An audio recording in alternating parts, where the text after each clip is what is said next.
नमस्कार विद्यार्थी मित्रांनो, मिसलेनियस प्रॉब्लेम सेट 1 आपण पूर्ण सॉल्व केलेला आहे। त्या प्रत्येक व्हिडिओची लिंक तुम्हाला डिस्क्रिप्शनमध्ये दिलेली आहे। तर आजच्या व्हिडिओमध्ये आपण मल्टिपल चॉईस क्वेश्चन सॉल्व करणार आहोत। खूप सोपे प्रश्न आहेत। येथे आपल्याला प्रत्येक प्रश्नामध्ये 4 ऑप्शन्स दिलेले आहेत आणि त्यापैकी कोणता करेक्ट ऑप्शन आहे हे आपल्याला फाइंड आउट करायचं आहे। तर पहिला प्रश्न आहे, the 3 angle bisector of a triangle are concurrent, their point of concurrence is called. त्या पॉइंट ऑफ कॉन्क्रन्सला इन सेंटर म्हणतात। पहा आपण हे पहा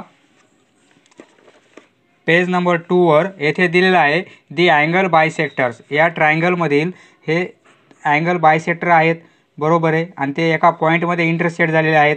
त्या पॉइंट ऑफ कॉन्क्रन्सला काय म्हणतात? मग इन सेंटर म्हणतात, इन सेंटर। मग आपला ऑप्शन 3 करेक्ट आहे। आता येथे हा आपण सॉल्व करूया। दुसऱ्या प्रश्नामध्ये हे 4 ऑप्शन्स दिलेले आहेत आणि करेक्ट ऑप्शन कोणता आहे हे आपल्याला फाइंड आउट करायचं आहे।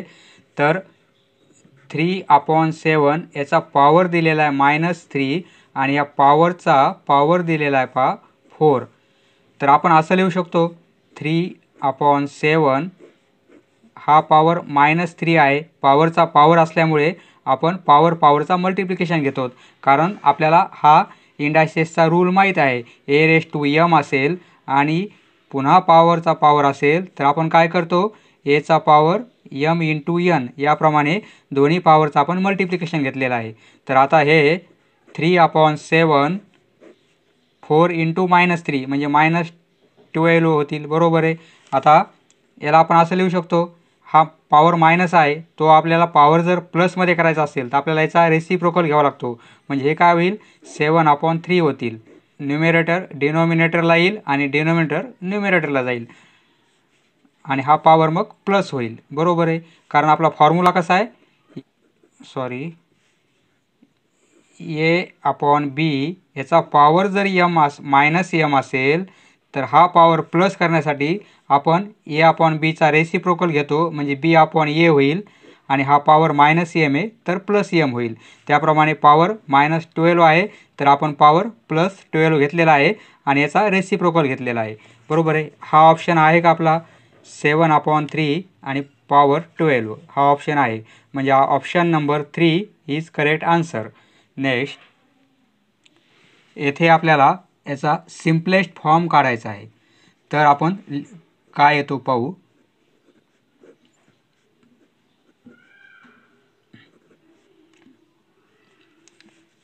आपण असं लिहू शकतो, हा 5 हे साइन चेंज करण्यासाठी आपण काय करतो, येथे रेसिप्रोकल घेतो, बरोबर आहे। म्हणजे काय होईल, 2/3 होईल आणि हे -1/3 ॲज इट इज। तर आता प्रथम आपण मल्टिप्लिकेशन करतो आणि नंतर सबट्रॅक्शन घेतो, कारण बॉडमॉस रूल हे आपण यापूर्वी अभ्यासलेलं आहे। बॉडमॉस रूल, येथे ब्रॅकेट नाही आहे, ऑफचं फंक्शन नाही, डिव्हिजन पण नाही। आता येथे मल्टिप्लिकेशन आहे, बरोबर आहे। मग मल्टिप्लिकेशन प्रथम करून घेऊ आपण। तर काय होईल, 5 आणि × 2 म्हणजे 10 होतील आणि हे 3 ॲज इट इज आणि हे मायनस साईन आणि 1/3, बरोबर आहे। आता दोघांचाही डिनॉमिनेटर सेम आहे, सेम असल्यामुळे आपण काय करू शकतो, एकच घेणार डिनॉमिनेटर आणि डायरेक्ट न्यूमरेटरची सबट्रॅक्शन घेणार आपण, कारण डिनॉमिनेटर हा सेम आहे। 10 - 1 म्हणजे काय होईल, 9 होतील आणि /3 9ला 3 ने डिवाइड केलं, काटाकाटी करू आपण, आन्सर काय येईल, 3 येईल, बरोबर आहे, आन्सर 3। तर येथे आहे का ऑप्शन आपला फर्स्ट नंबरचा ऑप्शन 3 आहे, म्हणजे option number first is correct answer. आता next, the solution of the equation, याचं सोल्युशन काढायचं आहे, म्हणजे एक्सची व्हॅल्यू काय आहे ते आपल्याला काढायचं आहे। ते इक्वेशन लिहून घेऊ आपण, 3x - 1/2 = 5/2 आणि +x आहे। आपण काय करू, एक्सची व्हॅल्यू काढायची, एक्सच्या टर्म लेफ्ट साईडला आणू आणि सर्व हे जे कॉन्स्टंट आहे ते राईट साईडला आणू आपण। म्हणजे काय, 3x या साईडचे 3x, बरोबर आहे, हे +x आहेत या साईडला आणले आपण तर काय होतील, -x होतील, बरोबर आहे। आणि या साईडचे 5/2 ॲज इट इज या साईडला -1/2 आहेत, या साईडला जर आणले आपण तर ते +1/2 होतील, बरोबर आहे. आता मग 3x मधून x गेला म्हणजे काय राहील 2x. आणि आता येथे पण दोघांचे डिनॉमिनेटर सेम आहेत, त्यामुळे आपण न्यूमरेटर आणि न्यूमरेटरची ॲडिशन घेणार.